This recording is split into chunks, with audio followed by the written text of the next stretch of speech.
So, toe ek vir julle gesê het, ek maak die volgende deel van Casey Anthony, deel 2. Die volgende aand, het julle my geglo, want dit het obviously nie gebeur nie. Ek het myself ook eintlik geglo nie. Ek is nie baie consistent nie.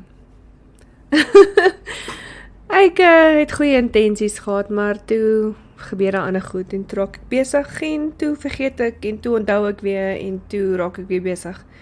En toe sê ek Lissie, en toe vergeet ek weer, en nou is ons hier, Sondag aand. Dit is seker meer as 'n week terug. Nevertheless, hierso is Casey Anthony deel 2. So ons het die vorige podcast, het ek geëindig met 24 Oktober 2008, waar daar 'n forensiese verslag was van die oorblyfsels wat gevind is in Casey se kar. En toe is daar haar gevind in die kattebak, en die haar was toe mikroskopies identies aan die wat gevind is in Kylie se haarborsel.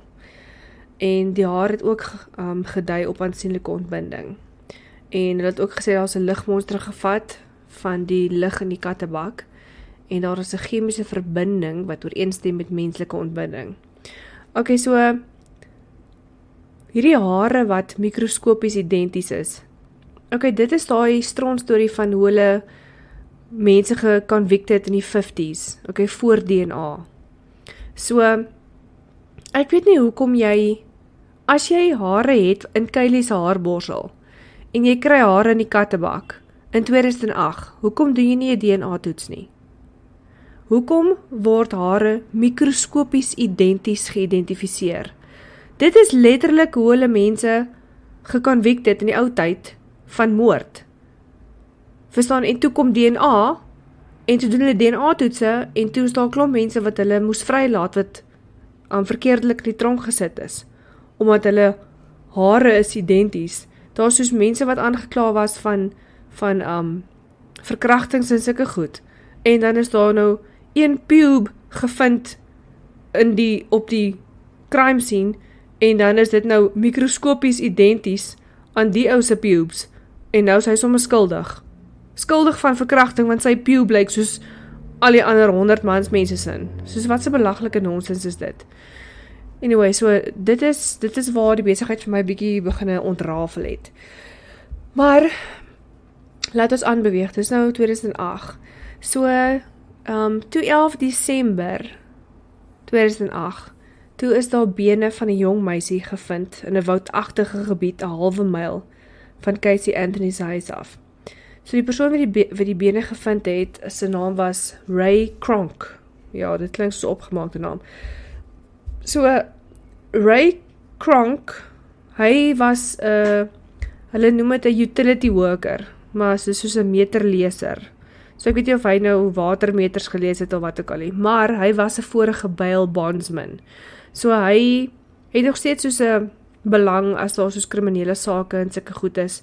Hy's geïnteresseerd in dit, obviously. So hy het 'n vermoede gehad van waar die kind se lijk kon gewees het. Want dit is in die area waar hy werk en hy stap gereeld daardeur. En toe het hy al blykbaar nou voor Desember, wat die lijk gevind is, vir die polisie gevra om die area te deursoek. Want volgens hom was die perfekte area om van 'n lijk ontslae te raak, want daar was moerasse aan albei kante van die pad, daar was min mense wat die pad gebruik het, so dis nie asof jy iets gaan sien of bekommerd te wees dat iemand jou gaan sien as jy dalk 'n lijk daar gaan damp nie. Maar, jy verstaan, dit is concerned citizens, hy het maar net gedink die polisie moet dalk daar gaan soek. Want in Desember 2008 soek hulle nou al vir maande na die kind en hulle kry haar nie. So het hy in Augustus van 2008, toe hy actually die polisie kon kry om hom te kom bystaan, het hy op 'n verdagte sak afgekom wat hy van die pad af kon sien. Ek is so moeras, daar's water albei kante van die pad, so jy kan nie reg daar stap nie. Of jy kan, maar jy gaan nat en vuil raak en dit stink en wat ook al. So hy het toe die sak van die pad af gesien.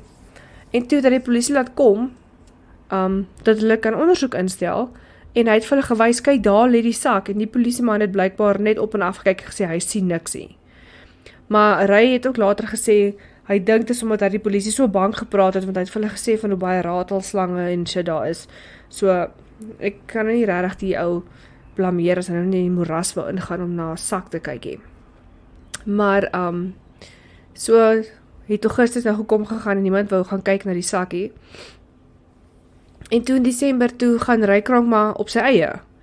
Want hy wil gaan sien wat in die sak was. En ek dink Desember, ek is nie heeltemal seker hoe werk Florida se weer en die moerasse en die goed nie, maar ek weet daar sekere tye van die jaar waar die moeras meer water in het as ander tye van die jaar. So ek dink Desember was daar seker nou nie so baie water in nie, en Ray Kronk het toe daarin gegaan om te gaan kyk wat in die sak is, en dis toe dat hy nou op die bene afkom. So 8 dae later het DNA-toetse toe bevestig dat dit wel Caylee Anthony se oorskot was. Die mediese ondersoekbeampte kon nie die oorsaak van die dood vasstel nie, blykbaar, en hulle verklaar dit toe as 'n homicide of undetermined means. Maar wat ek nie verstaan nie is, daar was duct tape om haar kopbeen. Okay, so in die tyd was dit daar net bene oor, maar daar was nog steeds duct tape om haar kopbeen, wat haar neus en haar mond toegemaak het, en haar kakebeen. So dit was, ja, sy sal anyway nie kon asem kry nie. So, dis definitief homicide, want daar kom nie toevallig net duct tape om jou gesig nie. So, maar hulle het toe bevind dat dit nou homicide van undetermined means is. So, 23 Januarie 2009, toe, okay, hier is nou 'n tydjie later, daai was nou Desember, so die volgende jaar, 2009, toe word Casey se pa George in hegtenis geneem, nadat hy gevind is in 'n hotel in Florida, met 'n 5 bladsye selfmoordbrief. Okay, hulle sê net dit, maar in die video wat ek kyk op YouTube, beskuldig Casey se prokureur vir George daarvan dat hy vir Casey gemolesteer het toe sy klein was. So ek dink al die goed het toe vir George, en die feit dat hy sy kleinkind se lijk gekry, dit was seker een te veel vir hom gewees, en toe is hy nie meer lus vir die stront hê. Toe 13 April 2009, toe die aanklaers aangekondig dat hulle die doodstraf gaan soek vir Casey Anthony. Toe 24 Mei 2011, want nou Casey sit nog die hele tyd in die tronk, nee. So 24 Mei 2011, toe die hofsaak begin, met die aanklaers se aantuigings dat Casey 'n party girl is, met geen nut vir 'n jong dogter, na wie sy moes omsien nie. Hulle het hierdie goed gesê, na aanleiding van die feit dat Casey gedurende die maand wat Caylee vermis was, haar tyd deurgebring het, deur in winkels rond te hang en te kuier in clubs. So sy was die party girl, en sy was nie skaam nie, en daar's foto's op social media, en hulle het al die goed in die hof gewys. En dis toe dat Casey se prokureur met die skokkende openingsverklaring voor 'n dag kom, waarin hy sê, Caylee het in die familie swembad verdrink, en George het dit probeer toesmeer. Casey se prokureur het ook gesê dat George vir Casey gemolesteer het toe sy jonk was, en dit is waar Casey geleer lieg het om haar eie pyn weg te steek. So of dit nou waar is of nie, ons sal nie weet nie, George ontken dit. Die prokureur het ook verklaar dat Kronk Caylee se liggaam ontdek het en haar in die woud gaan wegsteek het. Wat absurd is. Wat is sy motief? Hoekom sal hy dit doen? Hy ken nie eers hierdie mense nie. Hoekom sal hy op die kind se liggaam afkom en nie die polisie bel nie? Hoekom sal hy die kind se liggaam in die woud gaan wegsteek? Vir wat? George is toe geroep. George is Casey se pa, vir die van julle het vergeet het. Hy is toe, hy het natuurlik als ontken. Hy is geroep as die eerste getuie, maar hy het natuurlik als ontken. Toe in 27 Mei 2011 het Simon Birch, hy is die eienaar van die insleepdienste wat Casey se kar ingesleep het toe hulle daai stinkreuk ontdek het. Hy het toe getuig dat hy hulle 'n paar karre ingesleep het wat lyke ingehaat het, en dat die reuk van Casey se kar in ooreenstemming was met daardie vorige ervarings wat hy gehad het. So ek meen, hulle sê, ek het dit nou nog nie geruik nie, maar hulle sê, as jy eers 'n lijk geruik het, jy vergeet nie daai reuk nie. Dit is iets wat jy vir ewig sal onthou. Seker maar soos weed. As jy weet hoe weed ruik, jy gaan dit altyd herken. 6 Junie 2011 is daar 'n forensiese ekspert wat getuig het, dis soos die staat se forensiese ekspert, het toe getuig dat die volume kloroform wat hulle in die kattebak van die kar gekry het, skokkend hoog was, wat vir hom gesê het dat daar wel 'n lijk teenwoordig was in die kattebak. So iets wat ek nie geweet het nie, wat ek ook nou geleer het, kloroform, almal weet, in die movies gebruik hulle kloroform, dan sit hulle die ou uit, jy verstaan, dis so liquid wat hulle op 'n lap sit, en hou hulle dit voor jou mond en jou neus, en dan asem jy dit in, dan pas jy uit. So, dit is nie net dit nie, kloroform is ook 'n chemiese middel wat vrygestel word, indien daar ontbinding is van 'n liggaam. So, soos die liggaam ontbind, word kloroform vrygestel. So dis nou wat vir die ou gesê het, daar was definitief 'n lijk in die kattebak, omdat daar so baie kloroform was. Maar, die volgende dag, toe was daar 'n FBI-wetenskaplike wat hierdie getuienis teengestaan het deur te getuig, dat die kloroform wat gevind is, maar net dieselfde vlakke is as wat gevind kan word in huishoudelike skoonmaakmiddels. So, dit als is vir my, soos ek deur het gaan, dis vir my asof die aanklaer soos verskriklike swak getuies het. Al die mense kom met die getuienis, en dan 'n dag later, dan kom die prokureur van Casey, en hy kry 'n beter getuie, wat meer feitelik korrek is. So, ja, dit is alsmaar 'n bietjie dodge. So, toe, 2 dae later, op die 8ste Junie, toe kom daar 'n software designer, okay, 'n sagteware ontwerper wat getuig dat iemand op die Anthony familie rekenaar omtrent 84 keer vir kloroform gegoogel het, okay? Soos daar was kloroform searches, 84 keer. Ek weet nie hoekom Google mens 84 keer vir iets nie. As jy iets een keer gegoogel het, dan gaan jy basically kry wat jy wil hê. Hoekom Google mens iets 84 keer? Dit maak ook nie sin nie. Verskillende terme, ja, 84 keer, wat dalk iets te doen het met kloroform, maar kloroform self 84 keer maak ook nie sin nie. Die persoon wat toe die kloroform goed gegoogel het blykbaar toe ook goed gegoogel, soos head injuries, ruptured spleen, chest trauma en internal bleeding. En die soektog op die rekenaar is gedoen in Maart 2008, gedurende George en Cindy se normale werksure wat hulle nie by die huis was nie. En Casey het op daai stadium by hulle male gebly, so dit kon mos nou net sy gewees het.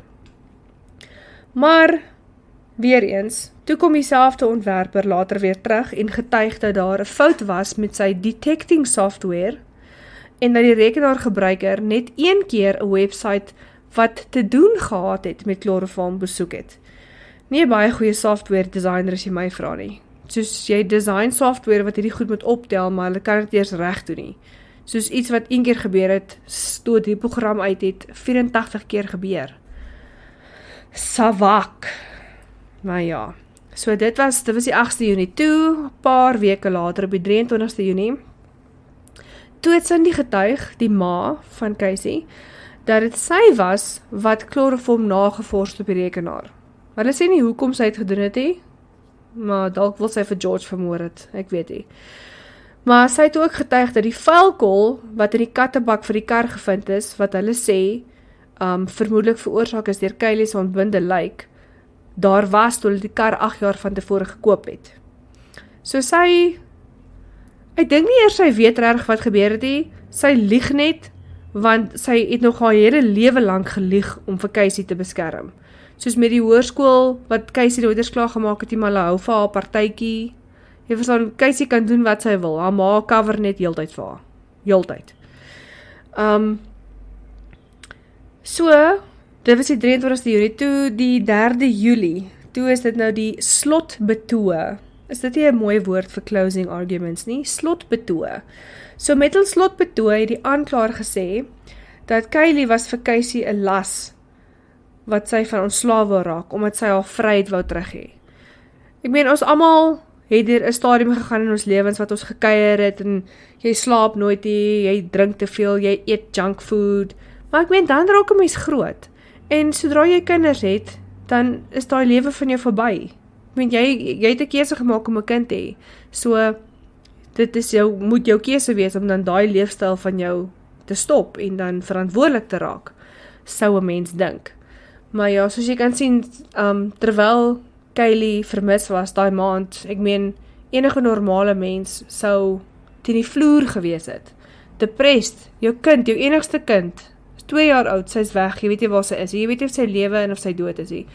Maar Casey party en shop, sy gee nie om nie. En sy is op foto's en sy smile en sy lyk baie gelukkig. Daar's blykbaar ook dagboek-inskrywings gevind van haar, waar sy geskryf het, dat sy nog nooit in haar lewe so gelukkig was nie, en dat sy hoop sy haar geluk raak het al hoe meer. Maar ja, dit is in die YouTube video wat ek vir julle gaan bysit in die beskrywing van hierdie een. So gaan kyk daai, as jy 'n uur of so tyd het, in plaas van 'n movie, kyk bietjie dit. Jy gaan sien, die evidence is dalk nie daar, dat sy haar dogter vermoor het nie, maar die manier hoe sy net heeltemal afgestomp is, sy toon geen emosie nie. Dis asof iemand anders se kind weg is, iemand wat sy nie ken nie, se kind wat weg is. Verstaan, jy kan net wel vir haar sê, Sunny van Pretoria, sy kind het vermis geraak. Sy ken nie vir Sunny nie, sy kan nie minder omgee oor Sunny nie. Dit is dieselfde reaksie wat sy gehad het. Maar ja, so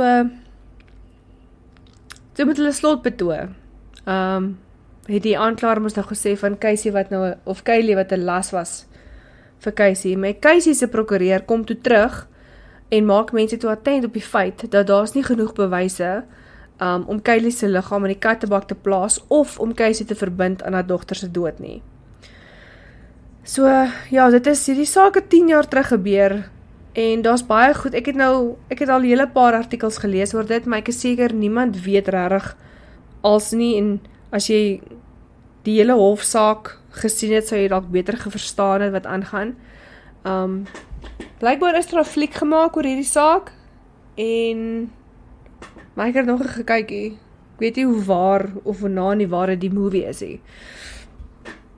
Maar ja, toe 5 Julie 2011, dit was na 6 weke van getuienis aanhoor en daar was meer as 400 bewysstukke. Toe word Casey onskuldig bevind, as jy dit kan glo, onskuldig. Hulle het glo die jury het glo net 11 ure gevat en toe het hulle haar onskuldig bevind.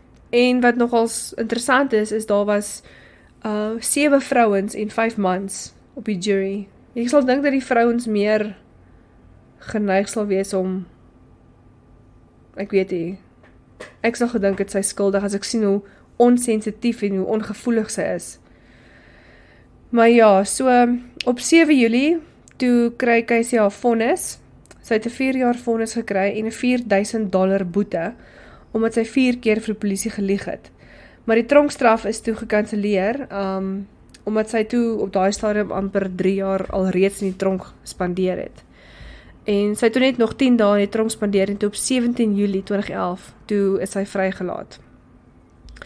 So ja, dit is die verhaal van Casey en haar dogter, 10 jaar terug, wat ek weet nie hoe sy vrygelaat is. Dis asof daar nie genoeg bewyse was en die bewyse wat daar was so half aan mekaar geflans sonder enige erns. Ek weet nie, dit is vir my so asof hulle nie reg probeer het om haar skuldig te bevind nie. Asof hulle nie hard genoeg gesoek het vir bewyse nie. Maar ja, ek het 'n bietjie gaan Google om te kyk wat doen die vrou deesdae met haar lewe. Aangesien sy nou vrygelaat is. So toe sien ek 'n paar artikels. Desember 2018 was sy glo in 'n ongeluk en toe het sy die scene gevlug. En toe 'n maand later toe word sy afgetrek omdat sy bo 'n stopteken gery het. En toe kry sy maar net so $264 boete. Okay, en toe hierdie jaar in Mei was sy betrokke in 'n barfight met 'n ander vrou oor 'n ex-boyfriend van haar wat hulle albei glo gelyk gedate het. Praat nou van white trash. Maar ja, dis Florida, wat verwag jy? Alhoewel, ek kan nie vir Florida te veel nonsens gee nie. Ron DeSantis is hulle, amper seker hulle baas. So dit gaan al beter, maar ja, sy hou nie Florida se naam baie hoog nie. Toe het ek ook gesien Dr. Oz. Ek weet nie regtig, ek dink ek het al ooit enigiets van hom gesien, maar hy is ook soos 'n talkshow dude daar in Amerika. In Oktober 2021 het hy 'n onderhoud gehad met Casey se ouers. Die onderhoud is nou nêrens online beskikbaar wat ek kan kry nie. Daar's net so 'n klein klip en 'n klein opsomming van wat gebeur het. Maar Dr. Oz het toe blykbaar vir George gevra. What went wrong? What do you think happened to your granddaughter? Dr. Oz questioned.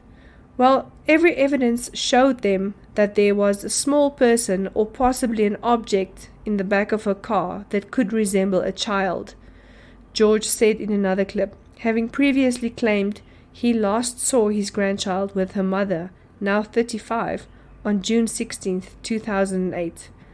No, there was not, Cindy chimed in. That's the first time I ever heard that. I don't want to argue with you. So ja, dit is George, lyk my, is nie so blind vir sy dogter se foute nie, en ek dink nie hy vertrou regtig dat sy niks met Kylie se dood te doen gehad het nie. Die ma, soos julle kan sien, glo blindelings alles wat haar dogter sê. Sy vat dit vir die waarheid. So dit is die hartseer verhaal, maar ek gaan vir julle die YouTube video post van dit en die artikel waar ek al die feite gekry het, dan kan julle self gaan lees as julle wil. As julle nie wil lees nie, dis fine, ek het basically alles wat in die artikel is, het ek hier gecover. Maar gaan kyk die YouTube video, dit is baie interessant en hulle analyseer haar liggaamstaal en ja, hulle verstaan ook nie hoe sy so kan wees nie. Hulle het blykbaar sielkundige toetse op haar gedoen en hulle kon niks fout vind met haar nie. Wat dit nog meer vreemd maak. Maar ja, dis daai saak, maar net op 'n ander side note, ek het lank terug in een van my podcasts begin praat oor die Gabby Petito saak.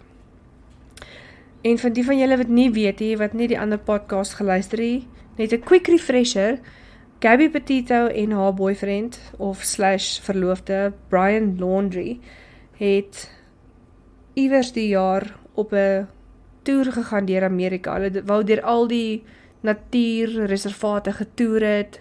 Gabby was soos 'n YouTuber. Hulle sou video's gemaak het en. So dit klink als happy-go-lucky, maar ek gaan nou nie deur al die details gaan nie, dis alles op die internet as jy dit wil gaan kyk. Op 1 September het Brian Laundrie met hulle van, dit was blykbaar haar van, by sy maale se huis aangekom. Hy en Gabby het altyd by sy maale in die huis gebly. Op 1 September het hy by sy maale se huis aangekom met die van alleen. Gabby was nie by nie. Niemand het geweet waar sy is nie, niemand het vrae gevra nie. Op die 11de September het Gabby se ouers haar as vermis aangemeld. Toe het hulle begin soek. Brian se ouers het geen samewerking met die polisie gegee nie. Iets soos die 23ste September, ek kan nou verkeerd wees, toe het Brian en sy ma en sy pa in die van vertrek. Die van is uitgefit vir 2 mense. So, jy verstaan, as jy en jou ma en jou pa met vakansie gaan met 'n karavaan, is dit nog semi-alright, nee? Maar nou gaan jy met 'n van wat eintlik net 2 mense kan vat en jy gaan saam met jou seun, soos weird. Klein bietjie weird. 'n paar dae later, toe kom die ouers terug. Toe is Brian nie saam met hulle nie. Toe op 'n stadium, toe die polisie nou betrokke raak, toe die polisie vir Brian se ouers gevra, maar hulle moet al hulle wapens vir die polisie oorhandig. Hoekom weet ek nou nie regtig nie. Maar op daai dag het hulle gebesef, daar is een van hulle wapens is missing. Een van hulle handguns, een van hulle pistole is vermis, is nie daar nie. En toe is Brian mos nou missing, en niemand kry hom nie. Toe nou dag, toe kry hulle 'n lijk, in een van die natuurreservate. Dit kom toe uit, dit is Brian Laundrie se lijk. Die autopsie, nadoodse ondersoek, is nou dag gedoen. Dit kom er daarop neer dat hy het selfmoord gepleeg. Daar was 'n skietwond in sy kop. Dit is nou nadat hulle Gabby se lijk gekry het. Ek het nou deel oor daai detail geskiep, maar Gabby se lijk is ook gekry en na doodse ondersoek het gesê dat sy is verwrig. So almal het obviously dadelik vir hom verdink. Obviously. Ek meen, hy is die laaste persoon wat hy gesien het. Hy kom by die huis aan sonder haar. En hy vertel vir niemand waar sy is nie. Ek kan nie dink dat sy ouers nie vir hom gevra het waar sy is nie. Hulle moes obviously vir hom gevra het. Wat het hy vir hulle gesê? Het hy vir hulle die waarheid vertel? Het hy vir hulle gelieg? Niemand weet nie. Maar toe is hy lijk gekry en daar is 'n skietwond in sy kop. So hulle het toe gesê, dit is selfmoord. Die storie kom nou uit, dat sy ouers het geweet, dat die pistool vermis is, toe hulle 'n maand terug, of wat ook al, of dit was einde September, wat hulle gewere aan die polisie oorhandig het. Hulle het toe geweet, daar is 'n pistool wat nie daar is nie. Hulle het dit nooit vir die publiek bekend gemaak nie. Verstaan, almal was op soek na Brian Laundrie. Niemand het gesê, pas op, hy kan dalk soos gewapen en gevaarlik wees nie. Niemand het dit vir die publiek gesê nie. Nou imagine, jy is een van die mense wat vir hom soek. En jy kom op hom af en jy weet hy het 'n pistool by hom nie. Ja, so daai is bietjie belaglik. En, wat nog meer mysterieus is niemand het enigiets gesê dat daar 'n pistool naby sy liggaam gevind is nie. Hulle het 'n notaboek gekry. Ek weet nie of hulle praat van 'n notebook soos 'n actual van die klein laptops en of dit actual soos 'n notaboek is nie, maar hulle sê hulle het 'n notebook by sy lijk gekry en daar was 'n backpack, maar hulle sê niks van die pistool waarmee hy homself geskiet het nie. So, het hy homself geskiet? Net een of ander vigilante hom geskiet? Waar is die pistool? As hy homself geskiet het, moes die pistool in sy hand gewees het. Maar niemand sê enigiets daarvan nie. Ok, maar bygesê ook, die ondersoek is nog nie afgehandel nie. En hulle het gesê, hulle sal sy nadoodse ondersoek als publiek maak, sodra die ondersoek afgehandel is. So dalk laat weet hulle nog, of hulle die pistool gekry het, maar tot en met vandag toe is daar nog niks gevind nie. Wat ek ook lees nou net, is hulle sê, dat Brian Laundrie se ouers mag dalk ook aangekla word vir aiding and abetting. After the fact, menende, hulle het vir hom gehelp om te ontsnap. Want hy het by die huis aangekom sonder Gabby, die hele land het vir Gabby gesoek. Hulle het gesien, oh shit, hier kom stront, toe laai hulle vir Brian in die van en ry met hom weg. Verstaan, as dit nou nie is aiding and abetting after the fact nie, verstaan, hulle het hom gehelp ontsnap. As hy daar gebly het, of hulle die polisie gebel, dat hy die polisie kon assisteer om vir Gabby te kry, dan was daar 'n storie. Maar hulle het hom weggevat. So ek weet nie of die plan was, dat hulle hom iewers afgelaai het, en hy moes daar gebly het, totdat hulle hom weer kom haal het, of wat die plan was. Ek weet nie, wat die ma en pa gedink het, wat doen hulle, toe hulle vir Brian gevat het, en daar gaan aflaai het nie. So het hy vir hulle 'n storie gespin, en gesê, maar hy gaan net hier bly, tot of hy gaan vir Gabby soek. Ek weet nie of wat hy vir hulle gesê het nie. Daar kom die waarheid nog enig uit, maar ek dink dit sal eers uitkom, sodra daai ouers van hom aangekla word. As hulle sien, ok, maar die pop gaan nou die fans stryk, dan gaan hulle dalk hulle monde oopmaak en begin praat. So dit is interessant, ons wag op daai brokkie inligting.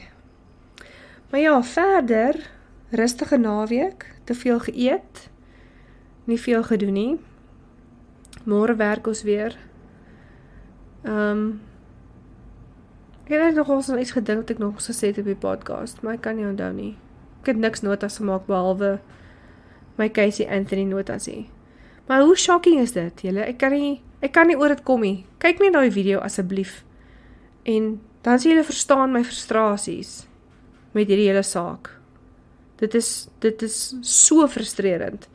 Verstaan, ek kan nie dink dat sy onskuldig is nie. Sy het definitief iets te doen met haar kind se dood.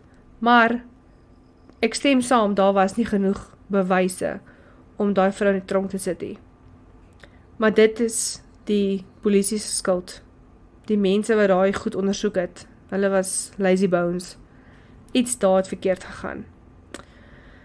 Maar ja, blykbaar is Casey Anthony besig om 'n boek te skryf oor haar verhaal van alles wat gebeur het in die saak tot en met vandag, hoe sy daardeur gewerk het.